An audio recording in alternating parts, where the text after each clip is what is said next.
First principles thinking is one of the most powerful mental models for understanding reality. It allows you to cut through assumptions, get to the core of a problem, and build solutions from the ground up. Most people rely on borrowed thinking. They do what others have done, make small tweaks, or follow standard rules.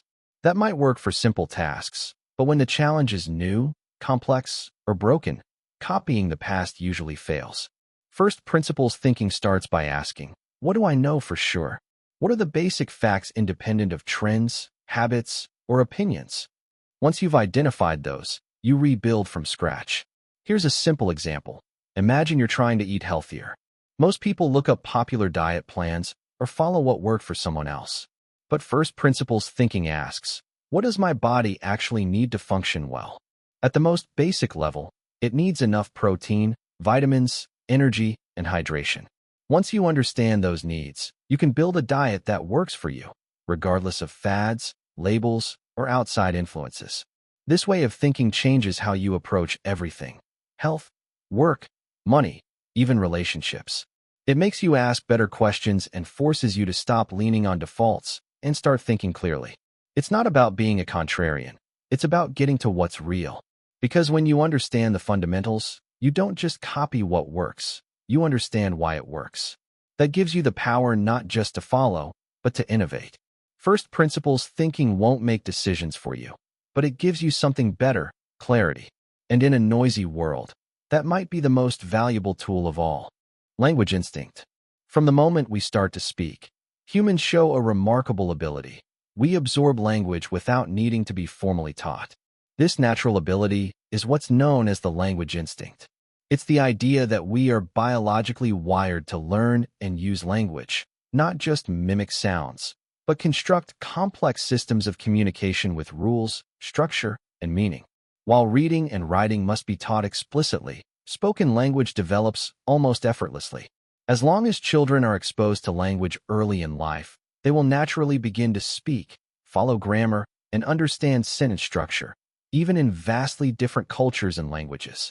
The concept, introduced by Noam Chomsky and expanded by Steven Pinker, suggests that while the vocabulary and rules of each language vary, the underlying capacity to learn them is hardwired into our brains. Remarkably, even deaf children who grow up without access to formal sign language will often create their own signing systems, complete with grammar, demonstrating that language structure comes from within.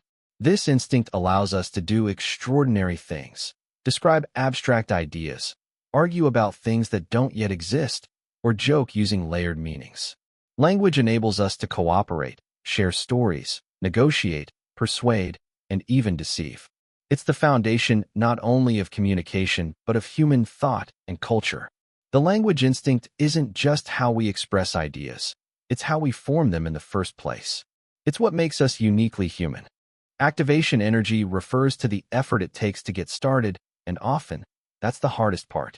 Whether it's going to the gym, tidying up your space, or writing the first line of an essay, the biggest obstacle is usually just getting yourself to begin. In science, activation energy is the minimum amount of energy required to initiate a chemical reaction. Even if all the necessary components are present, nothing happens until enough energy is applied to break that initial barrier. But once that threshold is crossed, the reaction often continues on its own. This concept directly applies to everyday life. Activation energy is the mental or physical effort needed to shift from being still to taking action. You might sit and stare at your running shoes for 30 minutes before finally stepping outside for a jog. That delay, that hesitation, is the barrier. But as soon as you take the first few steps, the rest usually becomes much easier. The same is true in work and creative tasks. Facing a blank page can feel daunting, but once you type a few words, momentum starts to build. In most situations, the hardest part isn't the task itself. It's overcoming the friction that stops you from starting. Understanding activation energy helps make sense of procrastination. It's often not about being lazy or lacking willpower. It's about the hidden cost of starting. But when you recognize it as a temporary hurdle rather than a permanent block, it becomes easier to handle. Simple strategies, like breaking the task into smaller pieces or prepping your environment beforehand, can reduce that barrier. Even a single small action, like opening an app or putting on your workout gear, can be enough to trigger momentum. Activation energy shows us that meaningful progress doesn't demand huge effort. It just requires a spark to get going. Once you start, the rest often falls into place. Trade-offs. Trade-offs are everywhere. You only have so much time, energy, or money, so every decision comes with a cost. Whether you realize it or not, each choice is a compromise, giving up one thing to gain another. At its simplest, a trade-off means choosing between options. If you spend your evening relaxing, that's time you're not used to working. If you prioritize speed, you might sacrifice quality. It's the basic rule behind every difficult decision. You can't have everything at once. Economists call this opportunity cost, the value of what you give up when you choose one thing over another. But trade-offs go beyond money and efficiency. They're emotional, personal, and creative. A demanding career might offer prestige, but leave you little time for loved ones. A simple lifestyle may lack luxury, but bring peace of mind. There's no universal right answer. The best trade-off depends on what matters most to you. You see trade-offs in product design. A phone can be fast, cheap, or durable, but rarely all three. In relationships, compromise means letting go of some preferences for deeper connection. Even your morning routine is a trade-off. Do you sleep longer or spend more time getting ready? What makes trade-offs powerful is learning to navigate them wisely. That means knowing your priorities, accepting that gains come with costs, and choosing based on what fits you. When you approach trade-offs with intention, you gain clarity. You stop chasing everything and start choosing what matters most. Not perfect, just better. That's how meaningful progress is made, and how you build a life that fits. Narrative instinct. Humans don't just observe events, we turn them into stories. This tendency, known as the narrative instinct, reflects our brain's natural drive to organize facts, memories, and experiences into structured sequences with causes, effects, and meaning. It's not just how we entertain ourselves, it's how we make sense of the world. From an early age, our minds are wired to find patterns. The familiar structure of a beginning, middle, and end helps us understand events, remember them, and explain them to others. A simple list of facts feels forgettable, but once you add a setting, motive, and conflict, the information becomes memorable and compelling. We use this instinct constantly, often without realizing it. For example, if a friend cancels on you, your brain might fill in the gaps with its own storyline. They're upset, avoiding you, or something happened. Even with limited facts, we connect the dots to create meaning. Throughout history, this instinct has shaped culture, religion, history, and even national identities. A company's brand isn't just a product, it's a story. Social movements succeed when they frame their cause in terms of heroes, villains, and transformation. But this instinct can also mislead. We crave tidy, emotionally satisfying stories, even when they're inaccurate. We might ignore randomness, oversimplify complex motives, or invent cause and effect connections just to complete a narrative. The narrative instinct isn't inherently good or bad. It's a mental tool. It helps us learn and communicate, but it can distort our perception if we aren't aware of it. Once we recognize how much of life is shaped by storytelling, we can begin to step outside the story when necessary and see things more clearly. A thought experiment is a powerful tool that doesn't require a lab, just your mind. It's a mental exercise where you imagine a scenario to explore its logic, consequences, or contradictions. Instead of physically running an experiment, you test ideas by visualizing how they play out. Philosophers, scientists, and deep thinkers have used thought experiments for centuries to challenge assumptions and discover deeper insights. One of the most well-known examples is Schrödinger's cat. In this scenario, a cat is placed inside a sealed box with a mechanism that has a 50% chance of killing it, triggered by a random quantum event. Until the box is opened, the cat is considered both alive and dead at the same time. Schrödinger didn't propose this to be done in reality. He used it to illustrate the bizarre nature of quantum physics. Thought experiments are effective because they strip away distractions and focus on key elements. By isolating variables in an imagined situation, they help you examine the core logic behind a problem.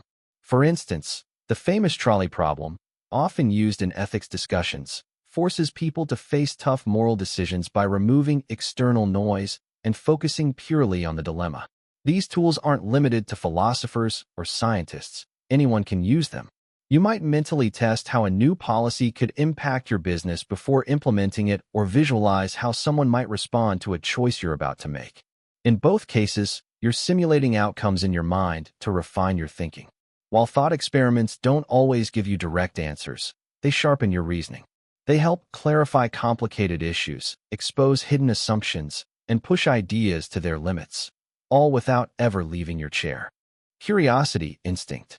Humans aren't just satisfied with answers, we're driven to seek them. That drive is the curiosity instinct, our deep-rooted urge to explore the unknown, ask questions, and fill in the blanks of our understanding. Unlike hunger or fear, curiosity doesn't protect us from immediate danger, but it's just as fundamental to our growth and survival. It shows up in small moments. When we notice a door slightly ajar, hear a strange noise, or encounter a question with no obvious answer.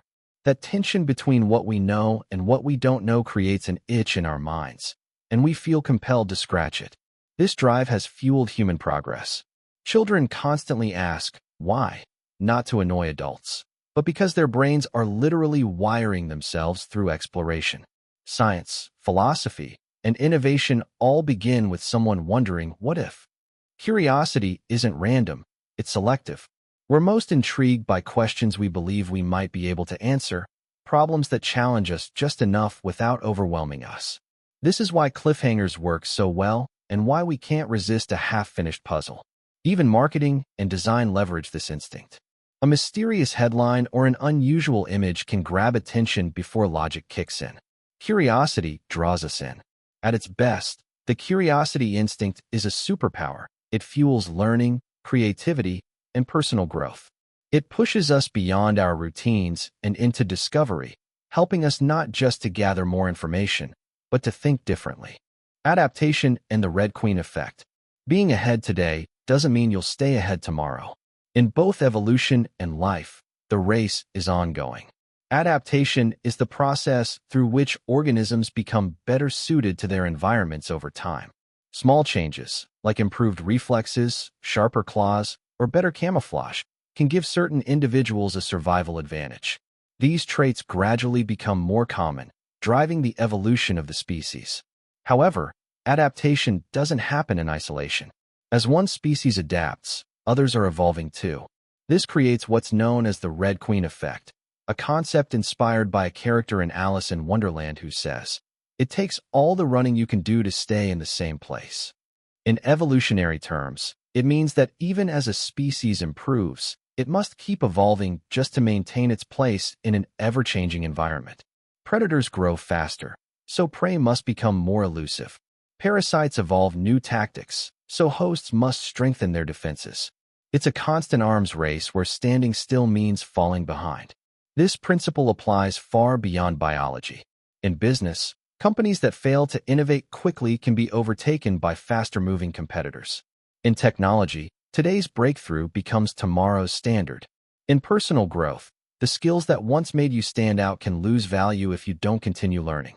The real challenge isn't just achieving success, it's staying relevant. That requires staying alert, letting go of outdated habits, recognizing when your current approach no longer works, and being willing to evolve before circumstances force you to. The Red Queen effect reminds us that progress is always relative. You're not advancing in a vacuum. Everyone and everything around you is moving too. In such a dynamic world, adaptation isn't optional. It's essential for survival. Scale. Scaling isn't just about doing more, it's about doing differently. In any system, scale refers to how well something handles changes in size or volume, whether it's a business, a workflow, or even a recipe. Scaling up means increasing output without the system falling apart. But growing bigger doesn't simply mean multiplying what already works.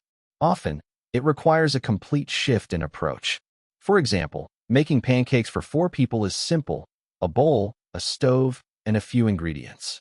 But feeding for 100? That requires commercial equipment, specialized processes, and a coordinated team. The recipe remains the same, but the method has to evolve. That's the core challenge of scale. What works at a small level can fail at a larger one. A startup might succeed with casual communication and flexible roles, but as it grows, that lack of structure can become a liability. Bottlenecks form, decisions slow down, and systems begin to strain. To scale well, you must anticipate those friction points. You need to identify which parts of your system are fragile and redesign them for greater capacity. That might mean automating tasks, delegating responsibilities, or restructuring the process.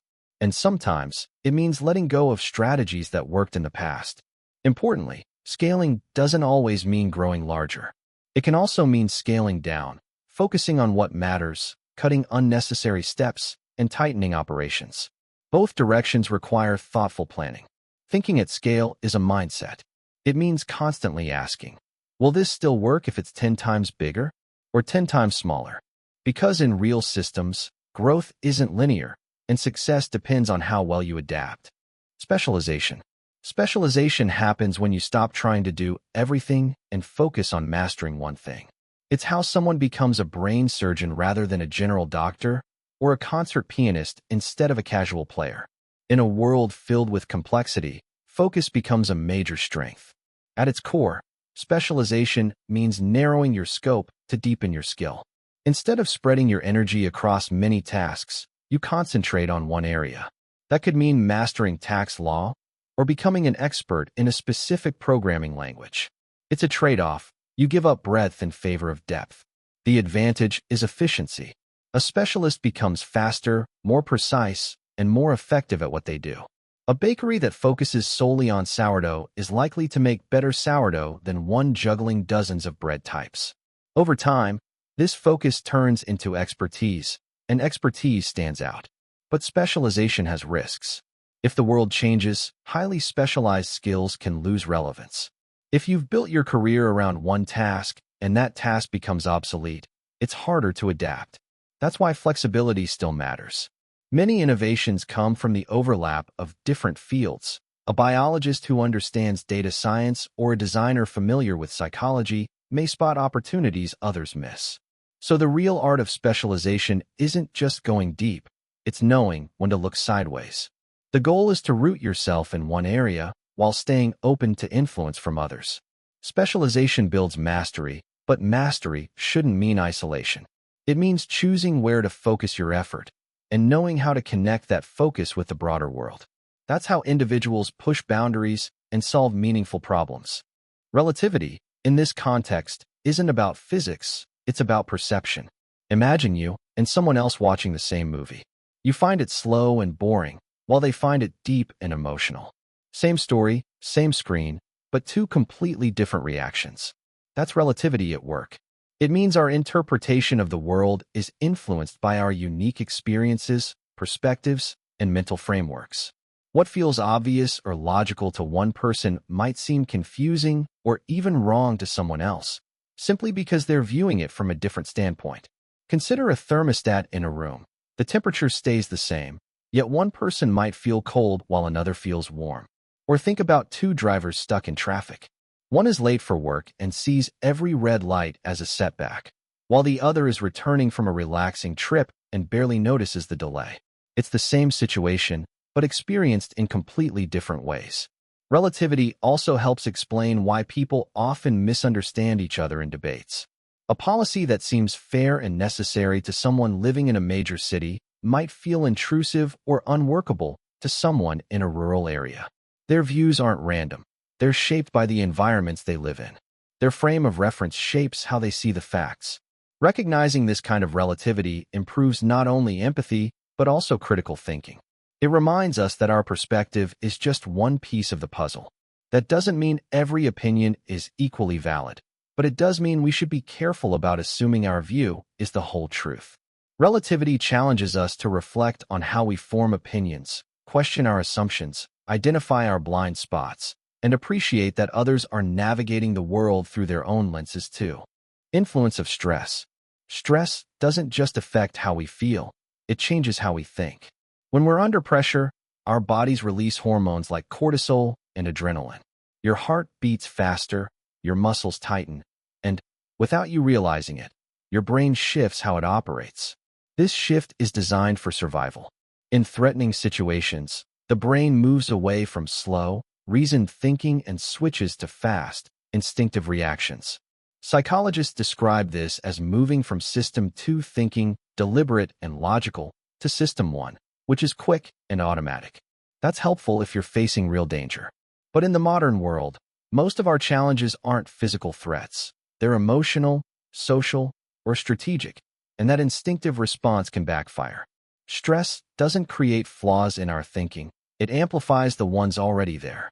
Under pressure, people are more likely to jump to conclusions, rely on stereotypes, expect the worst, and stick with their initial judgments. Our mental flexibility shrinks, and so does the quality of our decisions. That's why even skilled people can fumble in high-stakes situations, like a speaker forgetting their lines or misreading the crowd, not because they're unprepared, but because stress hijacks their cognitive resources. Elite professionals, like firefighters, athletes, or soldiers, train to perform under pressure. Through repetition, they build automatic habits that serve them well even in chaos. But for most people, stress exposes rather than strengthens. It exaggerates mental shortcuts and weakens our ability to think clearly. Understanding how stress shapes behavior is essential, whether you're managing others, handling relationships, or working on self-discipline. Stress doesn't invent problems, it magnifies them. So learning how it works is the first step in managing its influence. Equilibrium. Equilibrium isn't about nothing happening. It's about everything being in balance. In science, equilibrium refers to a state where opposing forces or processes cancel each other out. Picture a seesaw with equal weight on both sides. It doesn't move, but there's still tension, a steady balance of pressure. In chemistry, it's when a reaction moves forward and backward at the same rate, keeping substance concentrations constant. In biology, your body maintains internal equilibrium, known as homeostasis, by regulating temperature, heart rate, and blood sugar within a narrow, stable range. But equilibrium isn't limited to science. It applies to economics, ecosystems, and daily routines. In markets, supply and demand meet at a point where buyers and sellers agree on a price. In nature, ecosystems stay stable through a balance between predator and prey, growth and decay. In life, we seek balance between work and rest, stress and recovery. The key is understanding that equilibrium is dynamic, not static. Systems are constantly adjusting to maintain balance. If your body heats up, it sweats to cool down. If prices rise, consumers reduce demand. Equilibrium isn't a final destination. It's an ongoing process of correction. However, equilibrium can be deceptive. A system may appear stable while silently building up pressure, only to break down later. Markets crash, ecosystems collapse, and habits fall apart. While balance can create order, too much stability can stop necessary growth and change. Understanding how equilibrium works helps you recognize when to maintain balance and when to intentionally disrupt it. It's not about staying still, but knowing when stillness supports the system and when movement is needed to avoid falling off course. Supply and demand. Prices don't just appear randomly. They're shaped by the ongoing interaction between supply and demand, the two forces that influence nearly everything we buy and sell. Supply is how much of something is available, while demand is how much people want it. When demand increases but supply remains the same, prices tend to rise. On the other hand, when supply floods the market and demand is low, prices usually fall. This constant push and pull is the foundation of how markets function. Take housing, for example. If a city's population grows rapidly but there aren't enough new homes being built, demand will exceed supply and rental prices will soar. But if construction catches up and thousands of new units are added, supply balances out and prices stabilize or even decline. This same principle applies to job markets, energy, fashion, and even limited edition sneakers. Anywhere there's a gap between availability and desire, the system reacts accordingly.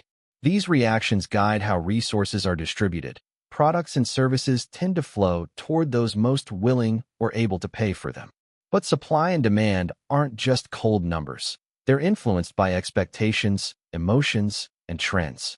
In booming economies, excitement and speculation can inflate demand beyond reason. In downturns, fear can suppress demand, even when supply is plentiful. These shifts fuel business cycles, growth, saturation, and decline, driven as much by psychology as by material needs. We all participate in this system. Every time you buy, wait, invest, or change preferences, you're signaling demand. When companies increase or decrease production, they're adjusting supply. Supply and demand is more than an economic model. It's a reflection of collective behavior playing out in everyday choices. Bottlenecks. Every system has a limiting factor, a point where things slow down, frustration builds, and everything backs up. That's the bottleneck. It's the part of a system that restricts overall performance. It could be a single slow step in production, an overloaded team member, or a weak link in a data network. No matter how efficient the rest of the system is, progress can only move as fast as the bottleneck allows. It's a simple concept with a powerful impact. If you want to improve a system, the most effective strategy isn't to speed up everything. It's to identify and fix the bottleneck. This idea forms the core of the theory of constraints. The slowest part of the system sets the pace for everything else. Improve that, and you'll see the biggest gains. But bottlenecks aren't static. They can shift. Solving one may reveal another in a different part of the system. That's why systems need regular review. What used to work smoothly might now be the thing holding you back. Not all bottlenecks are bad, though. Some exist for good reason. A security checkpoint slows passengers, but keeps them safe. A review process in publishing might delay release, but ensures accuracy. In such cases, the bottleneck is a safeguard, not a flaw. Understanding bottlenecks helps you think more clearly about efficiency, priorities, and flow. It's not about removing every hurdle, but knowing which ones actually matter. Focus on the true constraint, and you can make the biggest impact with the least effort. Sensitivity to fairness. People care deeply about fairness, so much so that they'll often stand up for it even when it doesn't benefit them directly. This isn't just a cultural preference. It's an instinct hardwired into our behavior. Research shows that even young children, and some animals like monkeys, have a basic understanding of fairness. When that sense is violated, people tend to react emotionally. Think of a coworker getting credit for your work, someone cutting in line, or a friend always taking more than they give. These situations may seem minor, but they can trigger strong feelings because fairness is closely linked to our sense of justice, trust, and social balance. When things feel fair, we're more open to cooperating. When they don't, we often resist, withdraw, or even retaliate. But fairness isn't a universal rule. It's shaped by culture, context, and values. In some societies, fairness means equal shares. In others, it's based on effort, need, or status. So what feels fair to one person may seem unfair to another. This is why conflicts over fairness can escalate quickly. Two people can believe they're playing by the rules, just different ones. And on a larger scale, in governments, workplaces, or economies, perceived unfairness can lead to serious tension and unrest. Still, our sensitivity to fairness has evolutionary value. Groups that upheld fairness were more likely to thrive. Fairness fosters cooperation, reduces resentment, and builds mutual respect. Understanding this instinct helps us better explain human behavior and why we often defend what we believe is right, even when there's no reward for doing so. Survivorship bias. Success stories often leave out something crucial, the failures we never hear about. That's the heart of survivorship bias. We tend to focus only on what or who survived and ignore everything that didn't. And that can lead to flawed conclusions. Take the famous World War II example. Analysts studied returning fighter planes riddled with bullet holes and suggested reinforcing those areas. But statistician Abraham Wald realized something everyone else missed. They were only analyzing the planes that made it back. The real vulnerabilities were likely in the untouched areas, because when those were hit, the plane didn't survive to be studied. This bias shows up everywhere. You'll hear about the billionaire who dropped out of college and changed the world, and it might seem like dropping out is a smart move. But you're not hearing about the thousands of dropouts who didn't succeed. Their stories are invisible, yet essential to understanding the full picture. Survivorship bias shows up in business, fitness, finance, and even self-help books. We study the winners and assume their strategies led to success, while forgetting that many who followed the same steps didn't make it. We're learning from an incomplete data set, filtered through luck, timing, or circumstance. This creates a false sense of certainty. It makes success seem more replicable than it really is. To truly understand what works and why, you have to include the failures, the outliers, and the voices we never hear. Survivorship bias isn't just about optimism or illusion. It's about missing data. And when we ignore it, we risk drawing the wrong lessons and chasing shortcuts that don't exist. Optimization. Optimization means making things work smarter, not harder. It's about refining a system, any system, to achieve the best result with the least waste. Whether that means saving time, cutting costs, or improving performance, optimization is about making better use of what you already have. At its core, it's about finding the most efficient way to reach a goal. It's used everywhere, from engineers minimizing fuel consumption in rockets to commuters finding the fastest route through traffic. If you've ever streamlined your morning routine to save a few minutes, you've practiced optimization. In business, it might involve automating repetitive tasks or reallocating resources for better output. In health, it can mean adjusting your diet or workout plan to get results without burning out. In technology, algorithms constantly optimize data flow, user experience, and even advertising. But optimization isn't without its risks. Focusing only on speed or cost-cutting can lead to overlooking important factors like reliability, safety, or long-term value. Over-optimization can backfire. For example, a company might remove too many safety checks to save time, only to suffer bigger setbacks later. There's also the risk of optimizing for the wrong goal. If you focus solely on getting more clicks on social media, you might produce flashy content with no substance. The system becomes efficient at delivering the wrong outcome. True optimization aligns effort with purpose. It's not just about doing things faster. It's about doing the right things better. When used wisely, optimization sharpens what's already working, reveals what isn't, and turns guesswork into strategy.